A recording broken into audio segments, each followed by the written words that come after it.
أما بعد فأعوذ بالله من الشيطان الرجيم. بسم الله الرحمن الرحيم. قد جاءكم من الله نور وكتاب مبين. صدق الله مولانا العلي العظيم وصدق رسوله النبي الأمين، ونحن على ذلك لمن الشاهدين والشاكرين، والحمد لله رب العالمين. اللهم صل على سيدنا ومولانا محمد وعلى آل سيدنا ومولانا محمد وبارك وسلم. إن الله وملائكته يصلون على النبي يا أيها الذين آمنوا صلوا عليه وسلموا تسليما. اللهم صل على سيدنا ومولانا محمد وعلى آل سيدنا ومولانا محمد وبارك وسلم وصلوا عليه. حضرت صدر محترم حضرات علماء اہل سنت و برادران اہل سنت، اللہ تعالیٰ جل جلالہ وعظم والہ کا اہل سنت پر اتنا رحم و کرم ہے کہ ہم اس کا شکریہ ادا نہیں کر سکتے. اللہ کی نعمت کا شکر ادا کرنا اللہ تعالیٰ کی کمال و رضا کا موجب اور اس کی خوشی کا باعث ہے. اللہ تعالیٰ نے سب نعمتیں عطا فرمائیں اور کائنات کی ہر نعمت اللہ ہی نے ہم کو دی ہے. فرمایا وَإِن تَعُدُّوا نِعْمَتَ اللَّهِ لَا تُحْصُوهَا. اللہ کی نعمتوں کو آپ گننا چاہیں تو آپ گن نہ سکیں گے. وَأَسْبَغَ عَلَيْكُمْ نِعَمَهُ ظَاهِرَةً وَبَاطِنَةً. ظاہری باطنی سب نعمتیں اللہ نے ہم پر تمام کر دی، لیکن ایک وہ نعمت ہے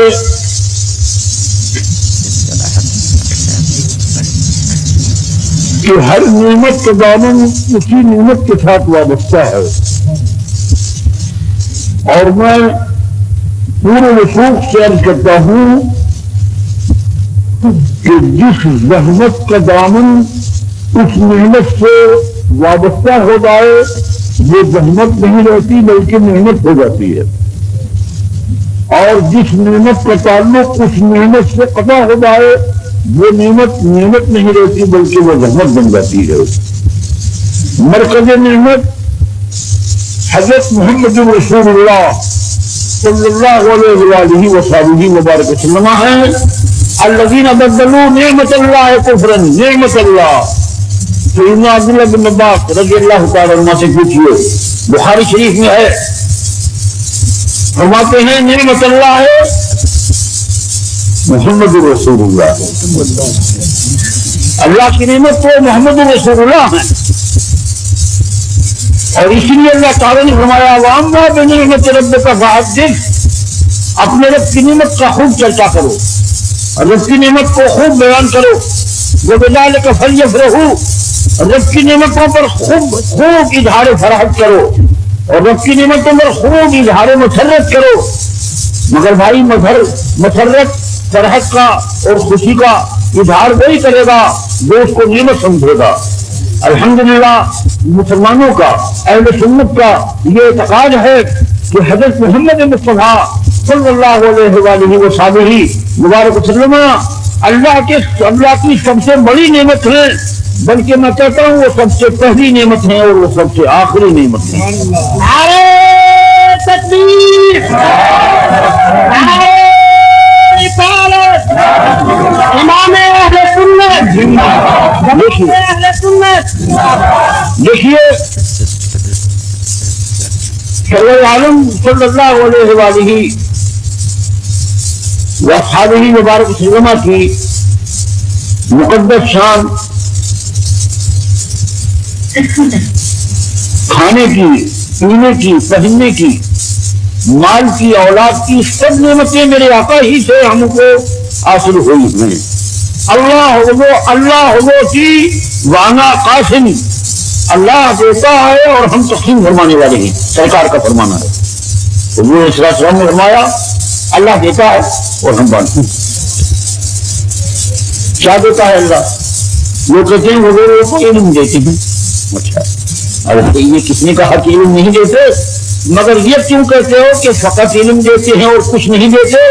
میں کہتا ہوں کہ علم بھی دیتے ہیں اور عمل بھی دیتے ہیں، اور وہ ہر نعمت دیتے ہیں۔ وہ کون سی نعمت ہے جو انہوں نے نہیں دی؟ اور میرا تو ایمان یہ ہے مسلمان کو جو نعمت مصطفیٰ کے ہاتھ سے نہیں ملی وہ نعمت ہی نہیں ہے۔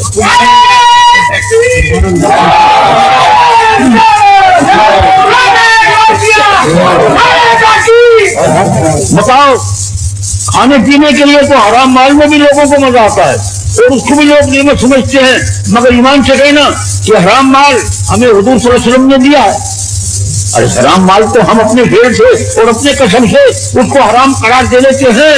اللہ کے حبیب کے حکم کے مطابق تو ہم کو نہیں ملا، تو جو مال حرام ہے اگرچہ وہ ہمارے کسب حرام سے پہلے وہ نعمت تھا، وہ حلال تھا، لیکن جب ہمارے کسب حرام کی وجہ سے حرمت کا پہلو اس میں پیدا ہو گیا تو وہ نعمت تو ضرور تھا مگر مصطفیٰ سے تعلق الگ ہو گیا، وہ رحمت بن گیا۔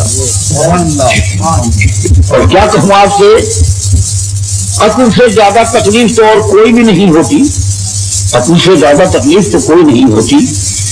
میں آپ کو ایک حدیث بتاتا ہوں، شہید کون ہے؟ جو اللہ کی راہ میں قتل ہوا۔ وَلَا تَقُولُوا لِمَنْ يُقْتَلُ فِي سَبِيلِ اللَّهِ أَمْوَاتٌ، اللہ کی راہ میں قتل ہونے والوں کو مردہ مت کہو۔ شاید کوئی یہ سمجھے کہ بھائی مردہ کہنے سے روکا ہے، مگر ہم سمجھیں کہ یہی کہ مردہ ہیں، لیکن نہیں۔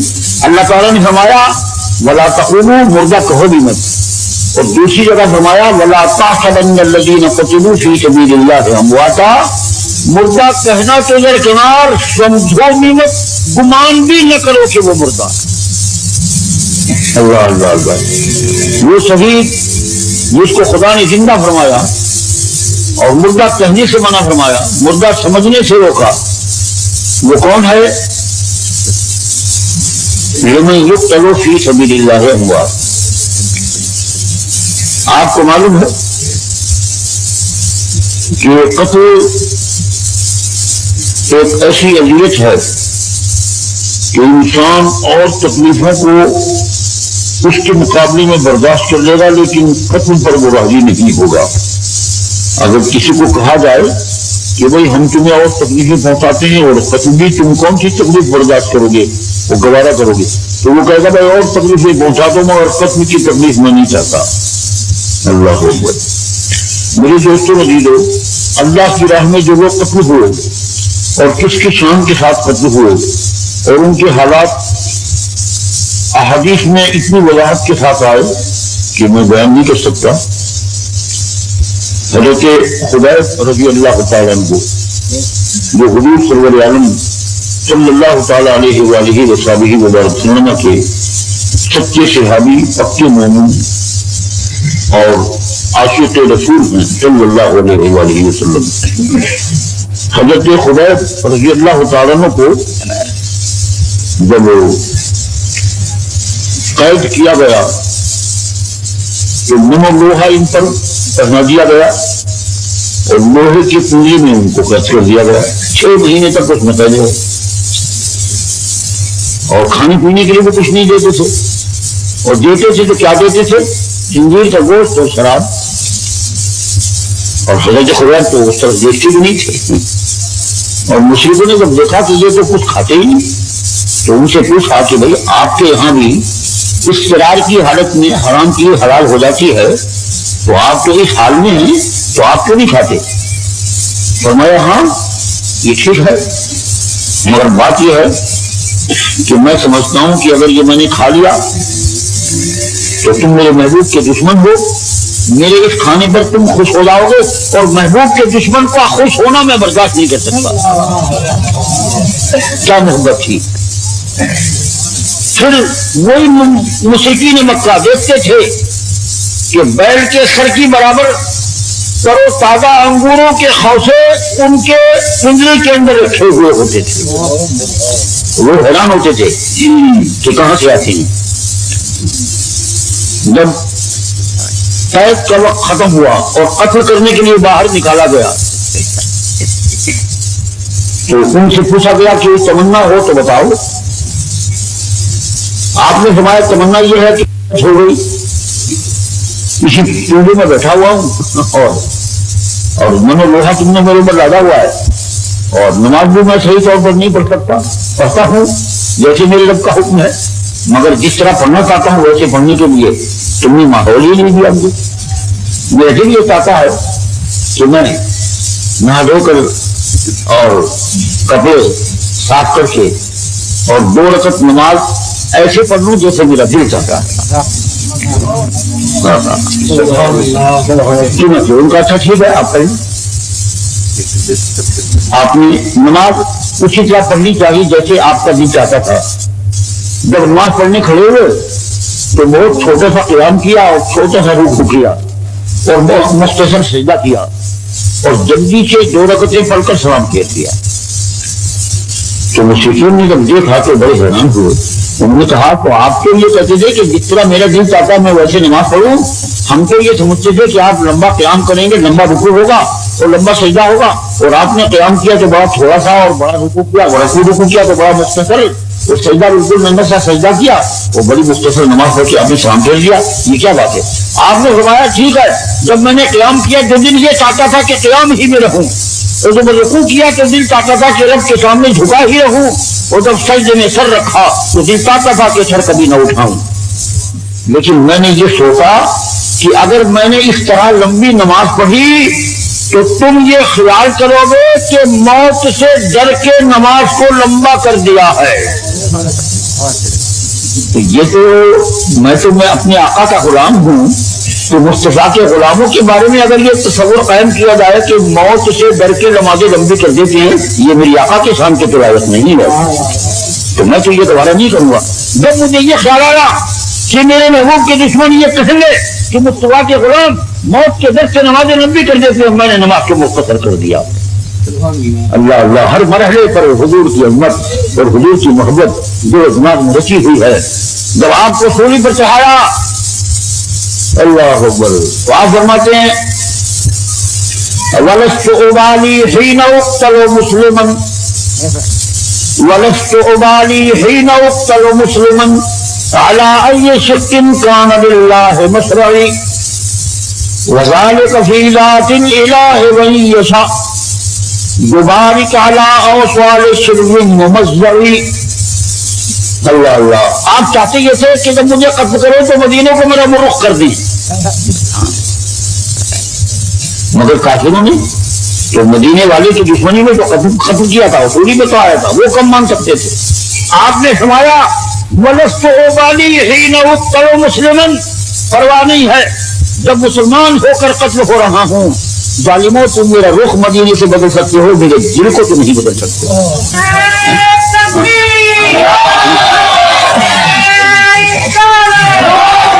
وَلَسْتُ أُبَالِي حِينَ أُقْتَلُ مُسْلِمًا عَلَىٰ أَيِّ شِقٍّ كَانَ لِلَّهِ مَصْرَعِي. پرواہ نہیں ہے جب میرا دل مصطفیٰ کی طرف ہے تو جدھر رخ کر کے مجھے قتل کر دو, جدھر مرضی ہے پچھاڑ دو, میں تو اپنے محبوب کی طرف رخ کیے ہوئے اور میں قتل کے لیے آمادہ کھڑا ہوں اور جام شہادت نوش کرنے کے لیے تیار ہوں. جیسے مرضی ہے پچھاڑ دو, جدھر مرضی ہے رخ کر کے قتل کر دو. عَلَىٰ أَيِّ شِقٍّ كَانَ لِلَّهِ مَصْرَعِي, جس پہلو پر بھی مجھے لٹا کر دبا کر دو, مجھے پرواہ نہیں ہے. فرماتے ہیں وَذَلِكَ فِي ذَاتِ الْإِلَٰهِ وَإِن يَشَأْ, یہ سب کچھ رضائے رب کی خاطر ہو رہا ہے, یہ سب کچھ رضائے رب کی خاطر ہو رہا ہے. یہ ساری تکلیفیں اپنے رب کی رضا کے لیے اٹھا رہا ہوں. اور کیا میرا اتنا بھی نہیں کرے گا کہ میرے بند اور میرے جوڑ پر میرے رب برکت فرما دے, اور ان اپنی برکتیں میرے اعضائے بدن پر اور میرے جسم کے جوڑ بند پر اپنی برکتیں نازل کر دے. کیا میرا رب اتنا بھی نہیں کرے گا؟ اگر مجھ سے پوچھتے ہو تو میں سمجھتا ہوں کہ تمنا یہ تھی کہ مدینے کو منہ ہو اور یہ خاک, جب یہ بدن خاک ہو جائے تو یہ مدینے کی گلیوں میں ہوائی کو اڑا دے. اللہ اکبر, اللہ اکبر. عزیزان گرامی, پھر کس تکلیف کے ساتھ حضرت خبیب کو قتل کیا گیا,